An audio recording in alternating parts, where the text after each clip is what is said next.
Okay, hi everyone. Welcome to the episode of Mental Health for Working Parents that's called What Happens to Relationship After Having Children? What Happens to Us? And I'm here with Sonya. And hi, Sonya. Hi, Marina. Thank you for coming. And I'm just going to quickly introduce you before we're kind of going to move to talking about this really important topic for, many parents. So Sonia is a licensed clinical social worker. She holds a degree in psychology and a master in social work.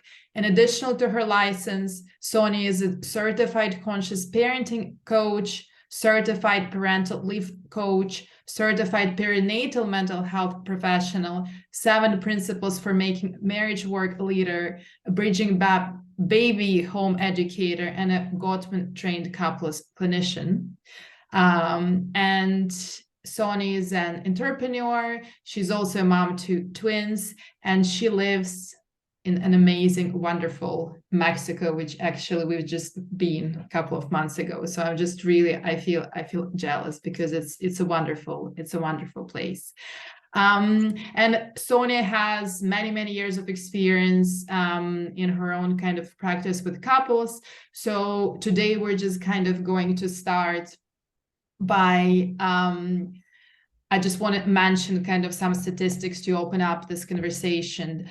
So the research tells us that around 60% of new parents experience conflict, hurt feelings, arguments, and other kind of sorts of, just basically disruptions after having a baby, disruptions to the relationship. And I guess I want to start with asking you, in your experience, why do you think that is? So I think it is like a combination of just the physical changes that are happening, and just with the physical changes that are happening for the gestational parent, then you also have just like a disconnection that happens between the couples, right? Because the non-gestational parent gets to be a part of the process a little bit later in the stage, right? When baby actually arrives. And so there are the changes that the gestational parent is going through, because if you really think about it beyond just the scientific things that we've all learned of, sperm and egg connects, like the gestational parent is not only growing limbs and organs, they are maintaining life. And this baby is pulling from that gestational parent in order to sustain their life. And that means that there are a lot of changes that are happening. And I think people are able to connect easily with the physical changes of seeing a growing belly, of seeing swollen feet or seeing breasts that are growing, and just like, and those parts of it. But there is also a huge emotional shift that happens. Yeah. That gestational parent goes into a different kind of protective mode that is something that is like, it's kind of unusual, like almost another part that becomes awakened that you did not even know exist. You're looking at the world differently. You're looking at things that can create joy and cause harm differently, right? Like I know in my case that, when I was pregnant, I stopped eating deli meat because I read somewhere that it could be harmful because it may have listeria. And my kids will be 12 this year, and I still very rarely eat deli meat. And every time I reach for a piece of turkey, which is probably the only deli meat that I like, and prosciutto, I think about the fact that listeria. Yeah. Right? Yeah. I was pregnant a long time ago. Yeah. So this is a small example of the mental shifts that happen. Yeah, and it's really interesting that you've kind of started, with how relationship is going to change even before the baby comes, because I'm obviously thinking, that there is this idea that when the baby comes, obviously there is going to be something that is going to be quite challenging to navigate. But if you really think about this whole preconception and conception journey that could be so challenging in many ways, then I guess kind of those relationship challenges, as you were talking, through like those like an emotional struggles that people can be going through in very different ways, that can really start affecting the relationship even before, perhaps even many years before the baby comes. Absolutely, absolutely. It could be for couples who are having, fertility issues or who've been trying to get pregnant for a long time. And keep in mind too, when you're talking about bringing a baby home, it's not just birthing parents, right? You can see the shift in dynamics in adoptive households as well, Mhm. where there's a new little human comes in and the focus completely changes, right? Because now this little human takes and requires a lot of attention. And it's very easy for couples to get into a space where all they talk about is the baby. Mhm. I've seen couples who have been in long-term partnerships and their children get older and there has almost kind of like, well, our last 18 years has been spent focused on the kids. Now what? Yeah. I Now, think this is something that, I think is very common. Is kind of when people in the relationship from kind of being romantic partners, kind of having that really intimate relationship, and then kind of when they become parents, they just wear this hats of being, like a mom and a dad, or like a mom and a mom, or like a dad and whatever it is, but they kind of wear this hats that somehow now all that romantic relationship becomes secondary. And obviously, especially during the first months or sometimes 7 years, but as you say, sometimes those roles are kind of shifted for a long time. And then I'm just wondering about, how this kind of rupture that is there, what are the ways to repair it, when really people are kind of losing that sense of closeness. And obviously parenting is wonderful in many ways, and then as you were talking, I was very much thinking of how much we're also losing, how much we're kind of losing as from our like other sides of life, from kind of having that intimate connection with partners, and then grieving that, and then how do you recover from that? honesty. Mm. Honesty. I think we have been conditioned to only focus on the joy of parenting, the joy of pregnancy, the joy of bringing a child into your home. And the reality is that it's extremely stressful and it's extremely difficult. And I think a lot of couples feel shame and guilt about having those thoughts or feelings, right? And so it becomes like this taboo conversation, because if my partner is talking about the funny thing that the kids did today, or even let's take it back to that early part of pregnancy, right? And you're talking about how many kicks that happened today, and this is the same conversation we had the day before and the day before. We feel shame and guilt when we're like, oh my God, if I hear about this for another second, my head is going to explode. And we sit and we hold space. Yeah. Doesn't mean that the other partner doesn't have other things that they want to talk about. It might just be that they're trying to share this part of the journey that the non-gestational parent can be a part of, right? But they don't recognize often that this is all that kind of happens and we talk about, and you see it even in, and I know I'm stepping a bit out of the couples realm, but like in friendships where folks will say, since I had my baby, it's just not the same, right? Yeah. It's just the same with my friends, because the baby becomes this singular focus if we are not intentional, right? It doesn't have to be that way. If we're not intentional, the baby becomes this singular focus. And then we kind of get lost in that, because when you're raising a child, there's always something that little human is doing that is fascinating. Or So challenging. yes. And Triggering. Yeah. challenging can be fascinating, right? Yeah. Something to talk about. They give you enough story and drama just to keep Yeah. going. And it's easy to just focus on that. And so, and nobody really talks openly and honestly about the shifts and the changes that you're going through. Like, I didn't talk with my husband about like the mental changes that were happening, how I was seeing the world differently, right?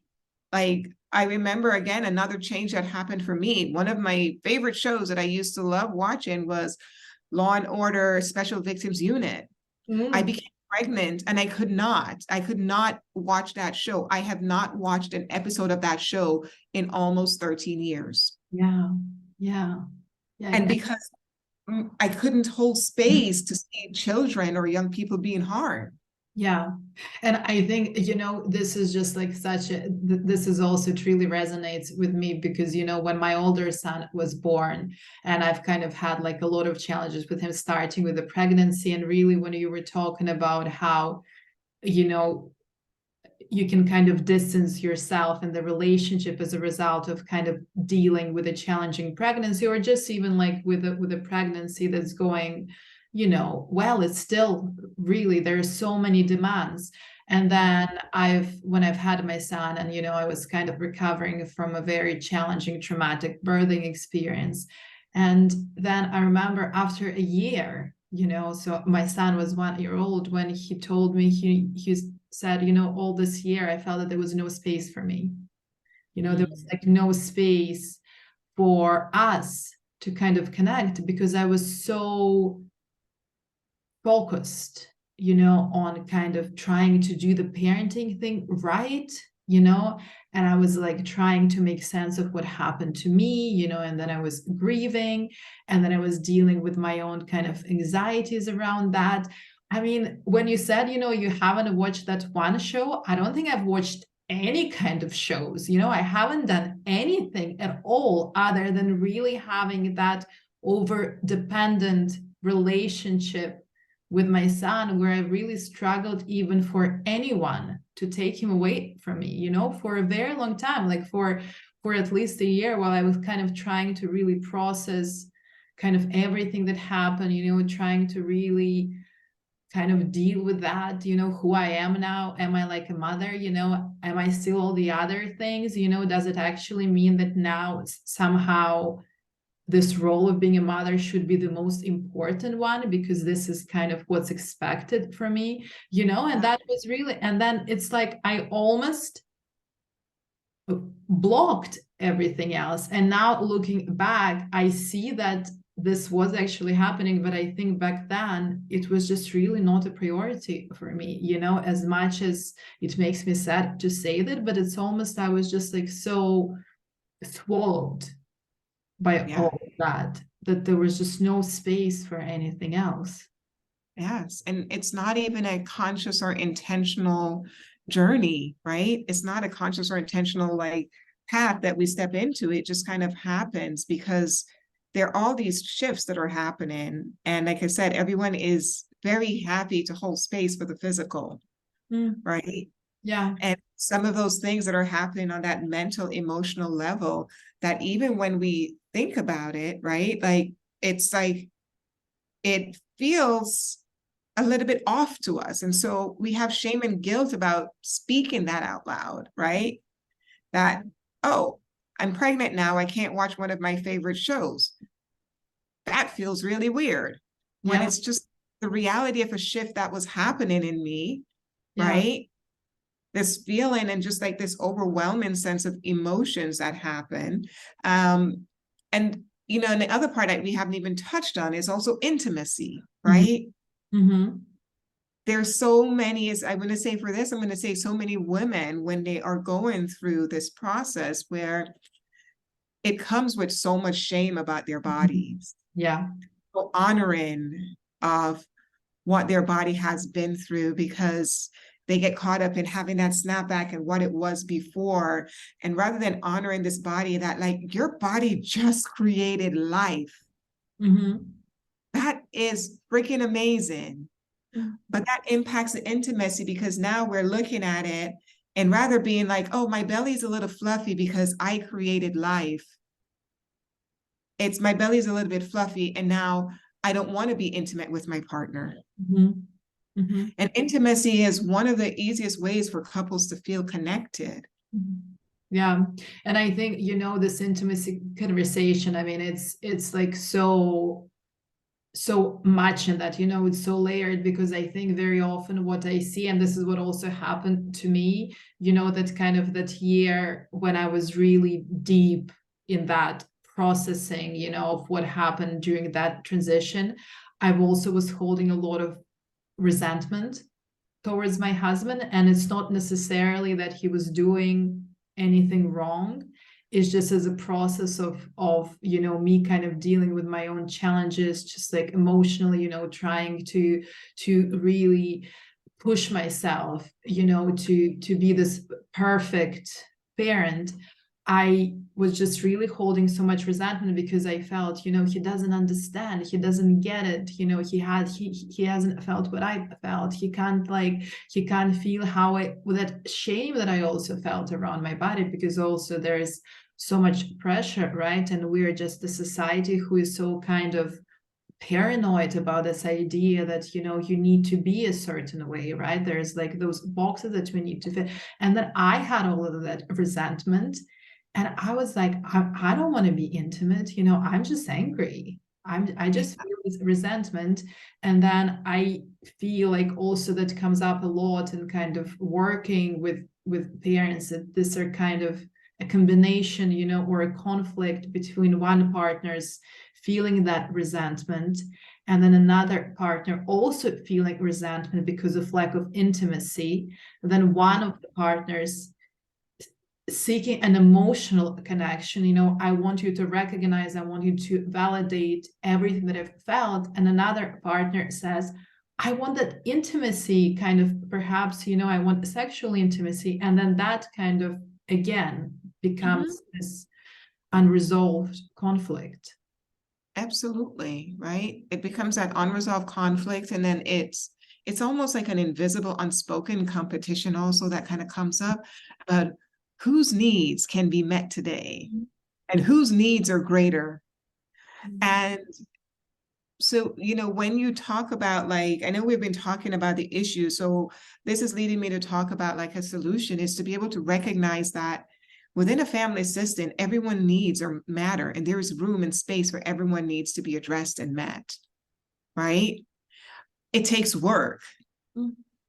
It really takes work, and it takes honest, open communication, even if it doesn't sound beautiful, you know, even if it doesn't sound pretty. And I think that, and I'm going to say again, especially for women, that there's a lot of shame and guilt that is attached to not being the parent who is like, I want to look at my baby all day for 24 hours, right? And for, you know, and there's always this battle that I don't understand between stay-at-home moms and working moms.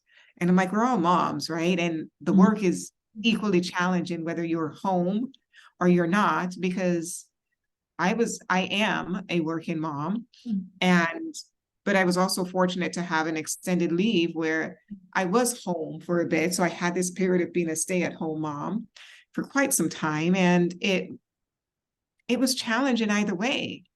Yeah. Yeah. Because, you know, like this, the baby, the child becomes the forefront of the thought, right?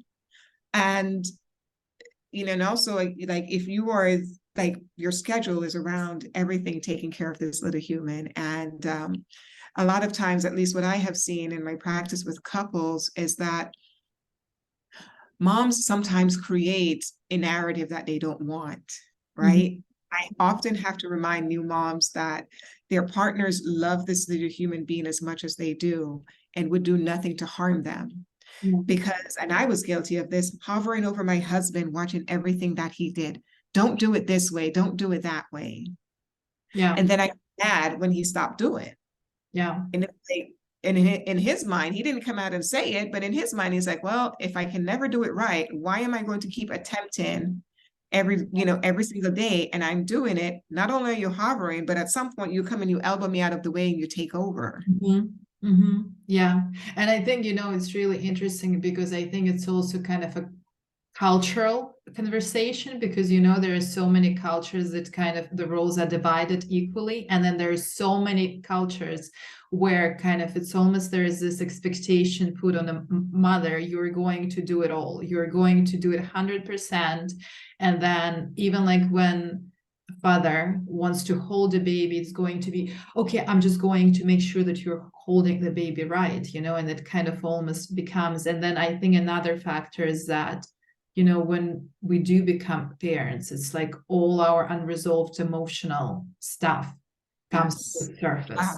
Yes. And you know what I see a lot, and that happened, you know, to me, that was something that I was completely unprepared for, you know, even kind of at that point, being in the middle of my psychotherapy training, you know, I was just, wow, what I can't explain why I'm being triggered with this completely small things that seem to be benign in what my husband does, or you know what someone else says, but I just have the strong reactions towards him that I can't explain.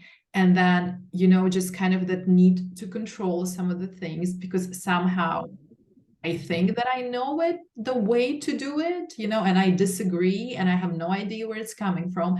And I think this like different parenting approaches where, you know, people in the couple are kind of starting to, as you've said, it becomes a competition, you know, it's like who is going to win, you know, who is going to tell the right thing, how we parent, you know, and then every kind of small thing, and obviously there are no small things, right, but every kind of everything can become this, you know, just okay, we are not going to agree on that, but you know, who is going to compromise, who is going to sacrifice, who is going to give up. And I mean, I don't know, I mean, your experience kind of personally with that, but I think this is one of the main areas where people start to disconnect even more, you know, that transgenerational stuff combination with kind of cultural differences and those expectations, and just being able to, I guess, kind of accept that we don't actually have any idea, none of us, Yes. what. No, absolutely. Absolutely. There is no manual, right? There is no manual, and that's what makes it so tricky, because it's so different with every child, right? Like I have twins, and I have a boy, I have a girl, and they are two different personalities. So while they're the same age, I still too feel like as if I birthed, like, you know, almost like separate children, right? And I'm raising two different little human beings. You know, and you said a lot there that I just wanted to touch on when you were talking about just like the roles and moms kind of like stepping in and doing a lot of things. And when I talk about this with couples, I encourage them to step into this new belief that motherhood doesn't equal martyrdom and fatherhood is not passive. Right? Because I think we're very much socialized to think in terms of those, like moms are supposed to be all sacrificing, and Yeah. fatherhood is passive role. And dads only come in when they need to be the strong arm disciplinarian. Yeah. Right. Yeah. And it's a big shift to be able to make, Yeah. right? Because the dads love their children just as much. Yeah. It shows up differently. And, you know, in the difference in parenting styles is just kind of like being able to say that the kids were given these two parents for a reason. This was their life path, and this two very different personalities, that there's a lesson to be learned from each. And stepping into like the transgenerational stuff, right? Recognizing that, like, if you are really paying attention, children can be healing, right? Yeah. They Yeah. can be so healing. It's almost like you're healing yourself while you're raising them. Yeah, you can, right? And I think this is, I guess, like when you were talking, you know, about kind of that idea that the child can be the main focus, you know, that nothing exists. I really think that that focus we as parents, we can really kind of put on how do we heal, depending kind of on where, even, talking about the relationships, because what I see again in this role is that a lot of couples are kind of struggling with those roles that they've learned, about the gender roles, about kind of how their parents were having that division of labor, when it comes to raising children, to kind of, like an expectations. And then both partners are kind of come carrying that weight of, this has been like that in my family, and I wanted to be with us. Yeah. I wanted to be the same. And then, it's kind of takes away the choice as to what do we want to do, in our relationship, what kind of contract we can have, and I think this is where I was kind of struggling, because, I had, my parents were divorced, as a child, actually, I haven't really experienced parents being together and parenting me, together, having conversations about what's the best way, having kind of maybe differences, but kind of modeling how to resolve that. So I have that, I don't have that modeling, I just know them separately. I know them kind of with different partners, but I don't really know how to, it doesn't come with me. It doesn't come for me naturally. And this is what was one of the challenges I've faced that, had a huge kind of impact on the relationship, is that I had to learn how to not go away, how to not leave, and how to just like really try to understand how we're dealing with the differences, how can we have a conflict without breaking the relationship altogether. Yeah. Yes. How do we have a conversation about the things that we don't agree on, right? Yeah. I one of the things I always tell my couples is that there is no universe. I'm not the greatest mathematician, but there's no universe in which 1 + 1 equals anything but 2. Mm. And we're sold this idea that because we're a couple, we're supposed to become one. And that's where we don't leave room for differences, right? Yeah. And my way, when it comes to raising the kids, I may feel it's the best way, but it may not be what the child actually needs. And so my husband may be able to step in and provide something else that is a lot more effective than my years of schooling on child development is telling me is what should be right. Yeah. Yeah. Because it really is less about what we think we know and more about what the child needs. Yeah. And you put that and you apply that to the relationship, right? What do I think I know that my partner should be doing about what our partnership really needs to be able to grow after we have added this other person or persons who require so much emotional and physical and financial resources, right? Yeah. Yeah. And when you were talking kind of about how I guess different parents can have like their different approaches, their different styles, I was also thinking that something that I see very often in the relationships, is this kind of sense of jealousy, and it can come from either parents, really, and very often it's, especially I think for mothers or fathers who are going back to work, and they kind of don't get to spend so much time with children, and then it's almost like kind of one parent, they become a good one, or the one who has the most attachment, or the one who has the most bond, and then the parent who is kind of doesn't spend so much time or is unable to spend so much time, they kind of become this, just not so important. And very often, kind of going back to that resentment, it's almost kind of becomes jealousy, which I see as unexpressed grief, right? Again, that it's almost like one of the partners is not kind of getting the connection, attention, or maybe a recognition for an importance that they have, and it kind of who is doing it better again. Right. No, absolutely. But I think a lot of that comes back to what you talk about, the transgenerational stuff, right? And and I think that the antidote for that is, again, just the communication.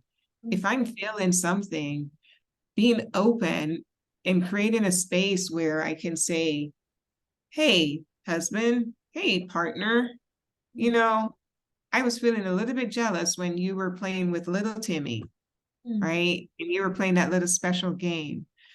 Can you support me in creating something special that I can do with Timmy as well? Right? But we feel so much shame for having those very natural human feelings. Yeah. And we sit with them and we create stories around them. And even if we're not saying it, right? There's an energy exchange that's happening between people. And so we start to behave a little bit differently, and our partner sees it. And then our partner starts interpreting that behavior in their own way. And they're also not communicating. And that connection goes further and further and Yeah. further apart Yeah. until it leads to a complete disconnection. Yeah. And I think this is what I see, when kind of parents, well, obviously when they come to therapy, that they kind of feel the need, but it's almost like there has been years of that gap. And sometimes children are teenagers, as you've said.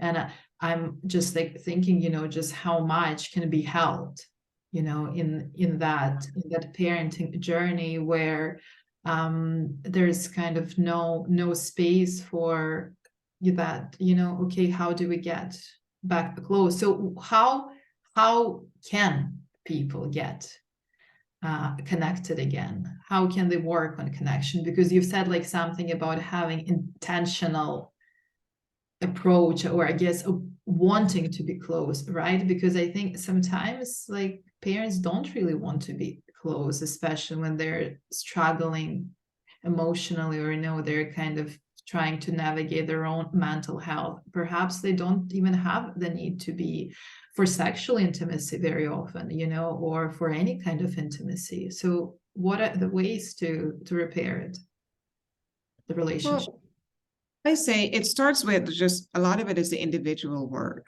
right? So being able to connect with your own feelings and to be able to decipher and discern which are the parts that actually belong to me and which are actual actions that my partner is engaging within that is creating this, right? Because a lot of times it's so much harder for us to reflect on our own behaviors and thoughts, and it's easier to be able to say, well, you did this, right? And so a lot of times when I'm talking to couples and I'm like, okay, let's talk about how you feel about something. And they always say, I feel you, I feel like, I feel that. And I said, any word that follows feel should actually be a feeling. I feel sad, I feel hurt, I feel jealous. So not that, because then it starts to become storytelling. So I think being very intentional about what it is that you're feeling and what the need is, right? And so the need may be a need to spend more time together, right? And then, but it comes across as something else, like you're always ignoring me. You never have time for me. I remember even having this conversation with my husband. At some point, my husband was just kind of like, oh, it would be great if I had my wife back.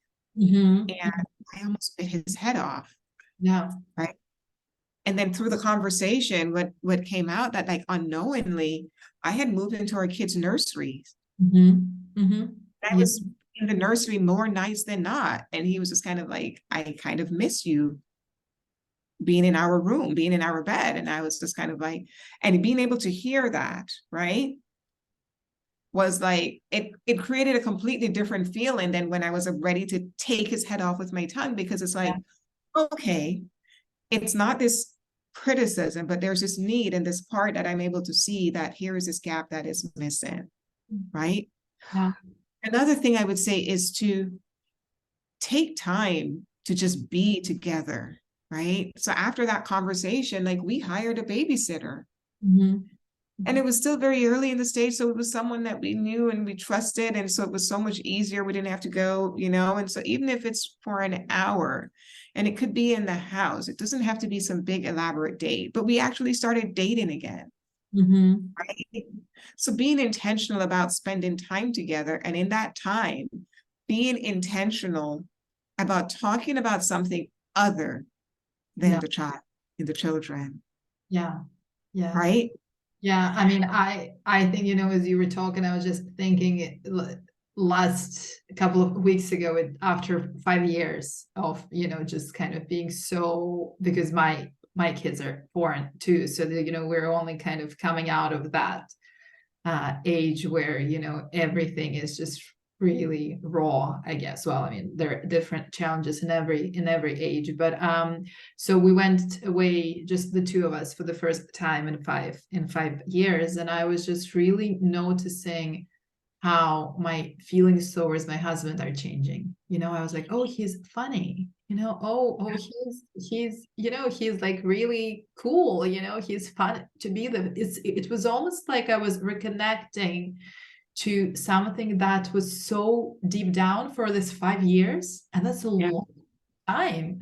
That's a right. long time to kind of not feel those feelings, right? To not kind of acknowledge them, to suppress them. And then I think just like that week really gave me space to remember, to reconnect with, not only with him, but also with that part of myself that loved those things, with the fun part, with just being able to say, hey, let's just talk about something that completely not relating to children, because I mean, like, how many, we're not going to say anything new, like if I see 50 photos a day, and or Right. 10, it's not really going to make a difference. But I'm just, and this is, I think, something that's so, and it doesn't have to be a trip, right? As you've said, Yeah. it can be a cup of coffee at some point during the day.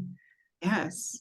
It could just simply be even taking an intentional hour Mhm. after the kids have gone to bed, because I get it. Some people don't have the resources, or they don't have family close by who they can trust to be able to say, we can have someone in. But like taking that moment, because what happens, especially now when we are so saturated with technology, right, is that that's our decompression. And so we are sitting next to each other, but we're not with each other, Yeah. right? And so it, for us, yes, it worked out that we were able to get a sitter and we were able to go out and be outside of the house, which in retrospect I needed, because if someone was there and taking care of the baby and I had help at home with twins, I was still running when they would cry, right?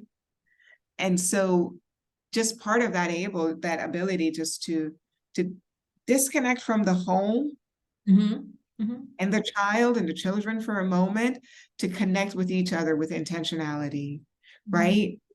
And because we are sitting in our awareness of what has shifted for us throughout the pregnancy and the birth of the child, but we don't have a lot of conversations about what has shifted for you.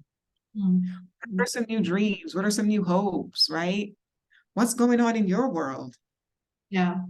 Yeah.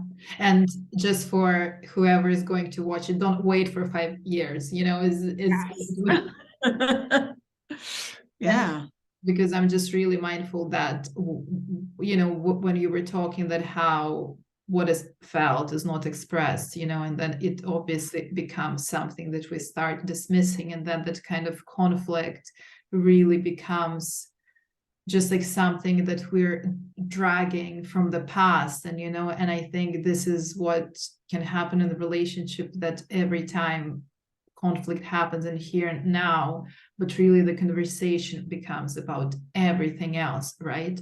And do you remember when the baby was born and you haven't, I was the only one who was getting up during the night, and this is something that I've said, do you Yes. remember when our older son was born, I was really struggling, and then you haven't actually checked how it was for me, and just kind of holding that for a long time without actually addressing it. So I also think that, when you're talking about what are the ways to repair it, is perhaps just express what you're caring or what you're feeling in here and now, until it actually becomes something that we start really dragging, and it kind of becomes Yeah. this huge weight that that can be really challenging then to kind of unpick, you know, all of those kind of things. Exactly. And expressing it in like a non-accusatory way, right?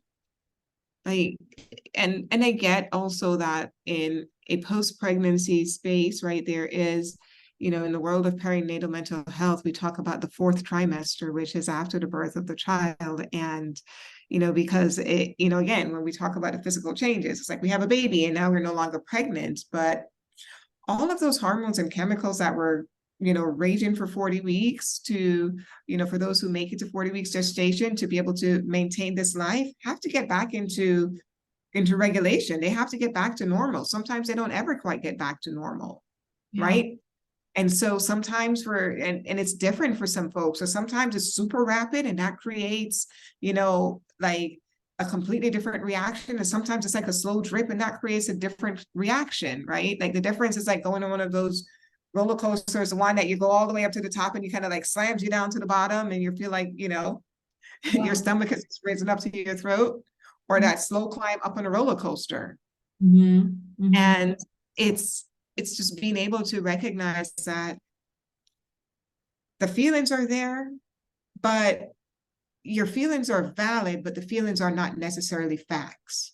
Because a lot of times people will do that. They will think of their feelings as facts. Mm-hmm. So what you're feeling is valid, but it is not factual about the intention of your partner, Mm-hmm. right? Yeah. And it's remembering what the Gottman calls, they talk about the positive perspective, right? Like, I am not engaged in a relationship with someone who intentionally sets out to hurt me, Mm-hmm. Mm-hmm. right? And so if you remember that thought when a feeling comes up, this is someone I love, this is someone who loves me. They're not trying to hurt me. So what else can I think about, you know, in terms of that is creating this feeling? How can I express this feeling that I'm not accusing them of doing X, Y, Z? Because the natural reaction is for the person to become defensive. Yeah. Yeah. Right? Yeah. If I have to defend myself, I can't hold space for anything you're talking about. Yeah. And I think that's kind of, you know, what like an attack and a defense, but then I think at some point what happens is that it just really becomes we're not even going to talk at all. Right. Exactly. There's no point. And I think at that stage, that gap you're talking about, really, it kind of, you know, it becomes we just give up, you know, let's just be parents together, let's just kind of do the thing, let's just, you know, keep going for whatever reasons, because, you know, there can be a lot of right pressures. They could be financial reasons, they could be, you know, I don't know, like medically challenging, you know, just kind of, you know, whether it was a loss during the pregnancy, or, you know, there was medical complication, whatever, you know, the reasons are. There's so many kind of ways where people would say, okay, we just give up, and at the same time we're going to keep this relationship going because that's what we need to do. And, you know, I think it's just really, that stage is probably, I think, the most challenging for that repair that we were talking about. And there is really no kind of sense that I want to fix it, or one of the partners might think that I don't want to fix it. And that happens as well, right? That happens quite Well, because on average, according to like the Gottman research, is that most couples actually go in there, they stay in a decline from anywhere to like 3 to 5 years before they actually seek help. So most couples, when they actually come in for therapy, have already had a few years of buildup of resentment and stories that they have created about each other. yeah.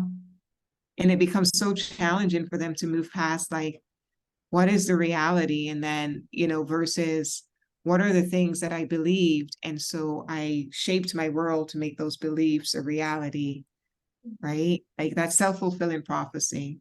Yeah. You know, so yeah, for those folks that are listening or watching, just kind of like, don't wait, right?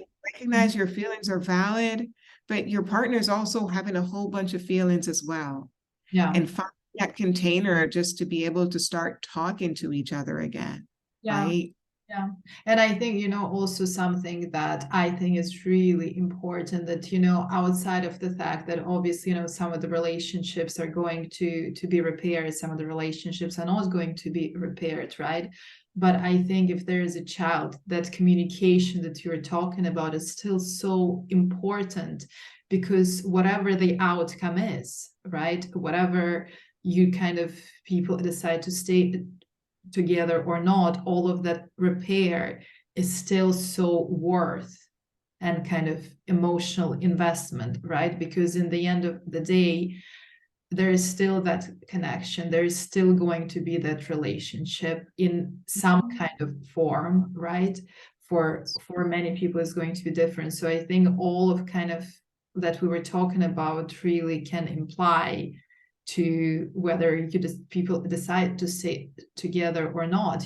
All of that repair still can be so important for child who is part of that relationship, and even for the future relationship, because it's kind of that resolution, perhaps not in a form that we wish for, but sometimes this is what can be also the result, and then the repair in a very kind of different way. Absolutely. So I'm just thinking, we have a couple of minutes until we finish, but I was just wondering, what do you think is the most important for, because, you've said something that before we have a baby, no one gives us the manual, no one kind of, society doesn't talk about those challenges, right? They're not telling that there's going to be a rupture in the relationship. I mean, the society to parents. So what do you think would be helpful for people who are kind of exploring the idea of becoming parents, or perhaps they're having a baby with a new partner? What do you think would be helpful to know before, so they can at least be a little bit prepared for the changes that will happen to the relationships? Well, I think it's definitely been helpful just to be aware of the hormonal changes that are going to happen. I think it's just being aware that, again, like, for the gestational parent, the experience is very different than for the non-gestational parent. And quite often the non-gestational parent, or, just for the sake of conversation, fathers feel very left out of the process, right? They see this intimacy that is being built in, between the gestational parent and the baby, and they actually don't become a parent until the child is here. Um, I think just having an understanding and being in awareness and just being intentional about that, we're adding someone to our family, and we want to make sure that that addition doesn't take away the foundation that we've already built. And I think, for me, and I know, like, for me, like once I'm aware of something, it's really hard to become unaware. Yeah. And so if you're sitting in a space where you're talking with someone who can tell you, prepare for this, right? Here's what to expect, and my personal experience is not that what to expect when you're expecting book. That book traumatized me, right? But that was one of the reasons why, like, I love Bringing Baby Home, right? Because it gives you a lot of the science behind it, and it's also is a blueprint for what are some things that we can do, rituals for connection, put things in place so that you can have a routine about how you're interacting with each other before the rupture happens. I And really, sorry, I'm really sorry to interrupt. I just really love what you're saying, because I think, as opposed to like reading every single book on how to parent, which honestly might be a little bit useful, but what you'll actually find that you're probably unable to do most of the things if you didn't have, again, yes, if you didn't receive the parenting that you would like to give, right? But I think reading actually perhaps some of the books about the relational changes, yes, to perhaps prepare better of how to really create that environment that can actually promote the development, like the growth of everyone who is part of that environment, for yourself, for your partner, for your baby, is really such an important. I just love that idea that just invest in that, if you were to kind of, how can we be co-creators of yeah, the life that we are planning to have, the life we planned to have? How can we co-create it with this new paradigm, yeah, right? That is shifting and that is happening in our lives, and in the form of bringing a child into our home, whether through birth or through adoption. yeah, yeah. Yeah. I really love that, because I think there's just so much opportunity for, you know, creating a really solid base, and to kind of doing so much prepare, but also that parental modeling, you know, as well, by kind of being fulfilled and happy and connected, really modeling that this is part of any relationship. I just want to thank you for this conversation. You know, I know we covered only kind of a small part of what can happen to the relationships after having children, but you know, thank you for sharing your experience, sharing your personal story, and hopefully, you know, it's going to be useful for some of you who are going to be watching. Leave us a comment, share your experience, disagree perhaps, you know, if kind of your experience has been different, give us feedback, and thank you for listening.